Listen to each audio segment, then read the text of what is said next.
राधे राधे। श्री हरिदास, श्री कुंज बिहारी। कैसे हैं आप सभी लोग? आई होप कान्हा जी की कृपा से आप सभी लोग अच्छे होंगे और स्वस्थ होंगे। आषाढ़ मास महात्म्यम कथा अध्याय 17। ओम नमो भगवते वासुदेवाय। हरे कृष्णा। भगवान श्री हरि नारायण जी को आषाढ़ मास में दान का सबसे बड़ा महत्व बताया गया है। और जब कहा जाता है श्री हरि नारायण जी को हम नित्य प्रतिदिन अपने घर के कार्यों से निवृत्त होकर, स्नान आदि से निवृत्त होकर उनको फल फूल धूप दीप नैवेद्य समर्पित करते हैं और नित्य प्रतिदिन उनके समक्ष बैठ कर के चाक पूरते हैं और उनको जल में शयन कराते हैं। जब श्री हरि नारायण देवशयनी एकादशी के दिन जल में शयन करते हैं, श्री सागर में शयन करते हैं, चातुर्य मास प्रारंभ हो जाता है। और चातुर्य मास में श्री हरि नारायण जितनी पूजन की जाती है, जितना यजन किया जाता है, नाम की महिमा की जाती है, श्री हरि नारायण जी को अत्यंत प्रिय है। और विष्णु जी के जो भक्त होते हैं उनको सदा प्रिय है कि ठाकुर जी उनकी हमेशा हर प्रकार की मनोकामनाओं को पूर्ण करते हैं। और श्री हरि नारायण जी को प्रसन्न करने के लिए उनके भक्त उनको दीपदान, फूलों का दान, चंदन का दान, इत्र का दान सदैव ही करते हैं। जब श्री हरि नारायण जी को हम नित्य प्रतिदिन फल फूल धूप दीप नैवेद्य समर्पित करते हैं तो उनको दीपदान करते हैं। अपने ग्रह कार्यों से निवृत्त होकर नित्य प्रतिदिन जब हम पूजन करते हैं, दीपक प्रज्वलित करते हैं, कभी हम तुलसी जी की काष्ठ का, एकादशी के दिन तुलसी जी की काष्ठ का दीपक अवश्य प्रज्वलित करना चाहिए। उनको तुलसी दल समर्पित करना चाहिए, हरि चंदन समर्पित करना चाहिए। श्री हरि नारायण जी को जब हम उनकी आरती करते हैं, आरती करने के पश्चात कपूर से हम उनकी आरती करते हैं तो कहा जाता है कि कपूर से आरती करने के पश्चात हमें तत्क्षण ही 1000 अश्वमेध यज्ञ के पुण्य फल की प्राप्ति हो जाती है। श्री हरि नारायण जी को आरती अत्यंत प्रिय है और वो सदा ही श्री हरि नारायण जी को विष्णु जी के भक्त अनंत प्रिय हैं। भगवान महादेव पिताजी कहते हैं कि जो भी श्री हरि नारायण जी को चंपा, चमेली, बेला, इत्र, मोगरा, गुलाब, कमल, मालती, अगस्त्य के फूलों को समर्पित करता है तो श्री हरि नारायण जी अत्यंत प्रिय होते हैं और उनकी फूलों से माला को बना करके उनको धारण कराते हैं तो श्री हरि नारायण जी को सुगंधित पुष्पों को फूलों का हार पहन करके अत्यंत प्रसन्नता होती है। और जब श्री हरि नारायण जी को प्रसन्नता होती है तो अपने भक्तों पर कृपा करते हैं। तो आइए चलते हैं, जानेंगे कि श्री हरि नारायण जी को आषाढ़ मास में योग निद्रा में जब श्री हरि नारायण श्री सागर में शयन करते हैं तो उनके समक्ष बैठकर उनका नाम, दीपदान, महत्व और अनंत गुणा बढ़ जाता है। जब उनको फल फूल धूप दीप नैवेद्य समर्पित किया जाता है, उनको दीपदान किया जाता है, तुलसी जी का पत्र समर्पित किया जाता है तो ठाकुर जी अत्यंत प्रिय होते हैं और ठाकुर जी को बहुत प्रसन्नता होती है। तब बाबा महादेव पिताजी क्या कहते हैं कि जानेंगे, जो भी वैष्णव भक्त नित्य प्रतिदिन मालती के फूलों से भगवान गरुण ध्वज जगन्नाथ जी का पूजन करता है वह जन्म और दुखों के कारण जो उसके बुढ़ापे में रोगों से छुटकारा पाकर मुक्त हो जाते हैं। जिसने भी मालती को फूलों से माला बनाकर भगवान विष्णु जी की पूजा करी हो उसके पाप को भगवान श्री कृष्ण हरि नारायण जी स्वयं धो डालते हैं। चंदन, कपूर, अर्गजा और केसर, केवड़ा आदि ये श्री हरि नारायण जी को अत्यंत प्रिय है। चंदन हो, कपूर हो, अर्गजा हो, केसर हो, केवड़ा हो, दीपदान करना चाहिए। और श्री हरि नारायण जी को ठंडकता प्रदान करने के लिए, शीतलता प्रदान करने के लिए बेला, मोगरा, चंदन, कपूर का इत्र धारण कराएं, उनको इत्र, खसखस का इत्र धारण कराएं, दीपदान करें। केशव जी को सदा ही प्रिय है, जगन्नाथ जी को सदा ही प्रिय है। जो भी व्यक्ति, जो वैष्णव भक्त कमल के पुष्प, तुलसी दल, मालती, अगस्त्या फूल और दीपदान, ये 5 वस्तुएं भगवान जी को परम प्रिय मानी जाती हैं। कहा जाता है कि श्री हरि नारायण जी को फूल अत्यंत प्रिय है। अगस्त्य का फूल मिल जाए, दीपदान करना। नित्य प्रतिदिन हम उनकी सुबह की आरती, प्रातः काल की आरती होती है, ब्रह्म मुहूर्त की आरती होती है, संध्या काल की आरती होती है। श्री हरि नारायण जी को दीपदान किया जाता है, तुलसी जी के समक्ष दीपदान किया जाता है, बेलपत्र के समक्ष दीपदान किया जाता है, समी पत्र हो, आंवला हो, केले का वृक्ष हो तो श्री हरि नारायण जी को अत्यंत अत्यंत प्रिय है। श्री हरि नारायण जी हर जगह वास करते हैं, जहाँ शालिग्राम जी शिला का पूजन किया जाता हो, गोमती चक्र का पूजन किया जाता हो, श्री हरि नारायण जी को अत्यंत प्रिय है। पुष्पों का फल फूल धूप दीप नैवेद्य समर्पित करके कहा जाता है भगवान ऋषिकेश जी को पूजन करके मनुष्य उनके परम पवित्र और कल्याणमय धाम को ही प्राप्त होता है। जो श्री हरि नारायण जी को नित्य प्रतिदिन फूलों को समर्पित करता है, जनार्दन का पूजन करता है, उसके दर्शन से नरक की आग बुझ जाती है। और अगस्त्य के फूल श्री हरि नारायण जी को अत्यंत प्रिय हैं। जैसे कौस्तुभमणि और वनमाला से भगवान को प्रसन्नता होती है, तो उसी प्रकार से तुलसी दल से अधिक संतुष्ट होते हैं श्री हरि नारायण जी। जो अगर आपके पास में कोई भी फल फूल धूप दीप समर्पित करने के लिए कुछ ना हो, तो आप उनको तुलसी जी का पत्र अवश्य समर्पित कीजिए, और तुलसी जी उनको अत्यंत अत्यंत प्रिय है, उससे वो बहुत संतुष्ट होते हैं। अब मैं तुम्हें श्री हरि नारायण जी के समक्ष में दीपदान करना, मनुष्य के पितृ अन्य पितृगणों को सदा इस बात की अभिलाषा करते हैं कि उनको दीपदान करना। हमारे कुल में कोई भी ऐसा उत्तम पितृभक्त पुत्र उत्पन्न होता होगा जो भी श्री हरि नारायण जी के समक्ष बैठ कर के सब जगन्नाथ जी को संतुष्ट कर सके। और स्कंद पुराण में कहा जाता है कि जो भी श्री हरि नारायण जी को घी अथवा तिल के तेल से जिसका दीपक जलाता है, उसे अश्वमेध यज्ञ का क्या लेना, यज्ञ से उसको तत्क्षण ही पुण्य फल की प्राप्ति हो जाती है। जिसने भी भगवान श्री केशव जी के समक्ष में, जनार्दन के समक्ष, जगन्नाथ जी के समक्ष दीपदान किया है, उसने संपूर्ण यज्ञों का अनुष्ठान कर लिया और समस्त तीर्थों में गोता लगा लिया हो मानो।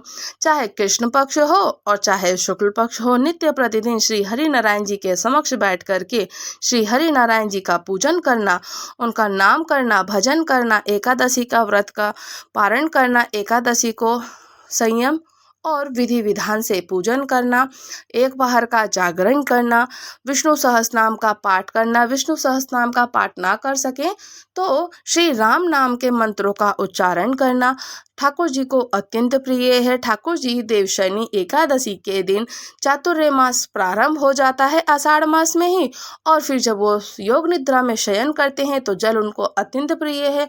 जब उनको जल प्रिय है तो इसीलिए वो जल में क्षीर सागर में शयन करते हैं। जब श्री हरि नारायण नित्य प्रतिदिन आप उनको जल में शयन कराएं, जल में शयन करा के उनके सामने आप तुलसी जी का पत्र, तुलसी जी की चंदन, तुलसी जी की काष्ठ का दीपक प्रज्वलित करें, उनको तुलसी पत्र दुर्वादल समर्पित करें। श्री हरि नारायण जी को अत्यंत प्रिय होता है। और कहा जाता है कि जो भी श्री हरि नारायण जी को ये सब कुछ समर्पित करता है, वह अक्षय और संपूर्ण कामनाओं को पूर्ण करने वाला होता है। लीलावती वैसे दूसरे के रखे हुए दीपक को जलाकर शुद्ध हो अक्षय स्वर्ग को चली जाती है। कहा जाता है कि श्री हरि नारायण जी को जो भी फल फूल धूप दीप नैवेद्य समर्पित करता है, और अगस्त्य जी का फूल समर्पित करता है, मालती का, बेला का, चंदन का, इत्र का, अनेक प्रकार के कौस्तुभमणि फूल होते हैं, वनमाला होती हैं, श्री हरि नारायण जी को अत्यंत प्रिय है। और उसी से ही वो तुलसी दल से और खुश हो जाते हैं, प्रसन्न हो जाते हैं, और अश्वमेध यज्ञ से फल की प्राप्ति हो जाती है। उसने मानो संपूर्ण यज्ञों का अनुष्ठान कर लिया हो और समस्त तीर्थों में गोता लगा लिया हो। तो कृष्ण पक्ष हो या फिर शुक्ल पक्ष में हो, श्री ठाकुर जी की एकादशी का व्रत का पारण करना, एकादशी करना और श्री हरि नारायण जी का पूजन करना, वे सब कुछ करने से अक्षय और संपूर्ण कामनाओं को पूर्ण करने वाला होता है। कहा जाता है कि जैसे एक उनकी प्रिय भक्त थी लीलावती, वैसे दूसरे के रखे हुए दीपक को जलाकर शुद्ध हो अक्षय स्वर्ग को चली जाती है। इसलिए रात्रि में सूर्य अस्त हो जाने पर घर में गौशाला में देव वृक्ष के नीचे श्री हरि नारायण जी के देव वृक्ष जैसे होते हैं, तुलसी जी का पत्र हो, आंवले का हो, पीपल का हो या फिर केले का हो, बड़ का हो, और श्री हरि नारायण जी को ये अत्यंत प्रिय है, बेलपत्र हो। साथ ही साथ में आपके समक्ष में ठाकुर जी के जो भी फल फूल समर्पित कर सकें और उनको देव वृक्ष कल्प वृक्ष के समान उनको दीपक प्रज्वलित करें, मंदिरों में जाकर दीप का दान करें, दीपक प्रज्वलित करें, जलाकर रखना ही चाहिए। और देवताओं के मंदिरों में, जैसे कि शमशानों में और नदियों के तट पर भी अपने कल्याण के लिए घृत आदि से 5 दिनों तक दीपक को प्रज्वलित करना चाहिए। नित्य प्रतिदिन कर सकते हैं, नित्य प्रतिदिन करें। मंदिरों में जाएं, नदियों में, जलाशय के पास जाएं। जब भी आप गंगा जी का स्नान करें, वहाँ गंगा दशहरा के दिन या फिर आषाढ़ में, चैत्र में, वैशाख में, एकादशी के दिन आप ठाकुर जी का जब भी शयन करने जाते हैं, वहाँ पे आप उनको स्नान करते जाते हैं, गंगा जी का स्नान करते हैं, तो कहा जाता है कि गंगा जी का स्नान करने से हमारे सारे पाप तत्क्षण ही नष्ट हो जाते हैं। तो दीपक प्रज्वलित करें और अपने पितरों को तर्पण करें, श्राद्ध करें। और पापी पितर भी दीपदान के पुण्य से परम मोक्ष को प्राप्त हो जाते हैं। अब भगवान श्री कृष्ण जी कहते हैं कि हे भामिनी, जो भी कृष्ण पक्ष की या शुक्ल पक्ष की त्रयोदशी को घर से बाहर श्री हरि नारायण का पूजन करता है, घर के अंदर भीतर या जागरण करता है, तो कहा जाता है कि उसको मोक्ष की प्राप्ति होती है। और दीप देते इस प्रकार से कहना चाहिए कि हे मृत्यु के पासधारी काल यमराज, अपनी पत्नी के साथ सूर्य नंदन यमराज त्रयोदशी को दीप दान देने से प्रसन्न हो जाते हैं और श्री हरि नारायण जी अत्यंत अत्यंत प्रसन्न हो जाते हैं। चतुर्दशी को चंद्रोदय के समय नरक से डरने वाले जितने भी मनुष्य होते हैं स्नान करना चाहिए। और प्रातःकाल स्नान करने से उन्हें यमलोक का दर्शन नहीं करना पड़ता है। अपामार्ग, अगा या चीचड़ा, तुम्बी, लौकी, अनेक प्रकार के फल फूल उनको जब आप कहते हैं स्नान के बीच में मस्तक पर घुमाना चाहिए और इसे नरक के भय का नाश हो जाता है। उसी समय इस प्रकार से प्रार्थना करते हैं कि हे अपामार्ग, मैं हरई के ढेले, कांटे और पत्तों सहित तुम्हें बार बार मस्तक घुमा रहा हूँ और मेरे पाप को हर लो, मेरे कष्टों को हर लो। यह कहकर अपामार्ग और चकबड़े को मस्तक पर घुमाकर उसके पश्चात उनको नमन करें, तर्पण करें, अपने पितरों का नाम लें, अपने पितरों को तर्पण करें, मंत्र का उच्चारण करें और देवताओं का पूजन करके इस प्रकार से दीपदान कर दें। श्री हरि नारायण, आपकी प्रसन्नता के लिए मैं ये दीपदान कर रहा हूँ और जो भी मेरे खाते में पुण्य अर्जित होते हैं, श्री हरि नारायण वो मेरे बैंक में खाते में जाते जाते हैं और श्री हरि नारायण अत्यंत प्रिय प्रसन्न होते जाते हैं। रात्रि हो या संध्या का समय हो, प्रातःकाल हो, दीपक दान करना और संध्या के समय श्री हरि नारायण का पूजन करना। कहा जाता है कि जो भी भगवान श्री हरि नारायण जी को पृथ्वी धारण करने वाले गोवर्धन, आप गोलोक के रक्षक हैं। भगवान कृष्ण, आपने आपको अपनी भुजाओं पर समस्त धरती को उठा रखा है। आप मुझ पर कोटि कोटि गौदान प्रदान करें और लोकपालों की जो लक्ष्मी धेनु रूप स्थित हैं वो यज्ञ के लिए घृत प्रदान करती हैं और वे मेरे पाप को दूर करें। मेरे आगे गाय रहें, मेरे पीछे भी गाय रहें, मेरे हृदय में गायों का निवास हो और मैं गायों के बीच में निवास करूं। जो भी इस प्रकार श्री हरि नारायण जी का पूजन करता है, यजन करता है, भजन करता है, कीर्तन करता है, उनको नित्य फल जो भी ऋतु फल होते हैं समर्पित किए जाते हैं। और 4 महीने तक कामदा एकादशी से लेकर हरियाली तीज तक श्री हरि नारायण जी को अनंत प्रकार के और अनेक प्रकार के पुष्प समर्पित किए जाते हैं।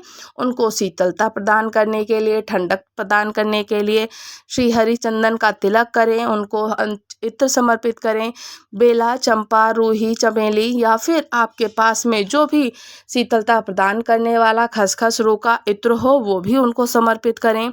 मोगरे का हो तो वो भी समर्पित करें। जो भी आपके समक्ष में, आपकी बगिया में, आपकी क्यारी में लगे हों, श्री हरि नारायण जी को लाल फूल समर्पित करें, पीले फूल समर्पित करें और उनको चंदन का टीका करें, चंदन से स्नान कराएं। गरुण ध्वज भगवान, हे जगन्नाथ, हे केशव, हे मुरलीधर, हे लक्ष्मीपति, आप उनसे इस प्रकार से अपने मन की स्तुति करके उनसे मनोकामनाओं को पूर्ण करने के लिए कहें, श्री हरि नारायण मेरे मन की मनोकामनाओं को पूर्ण करें।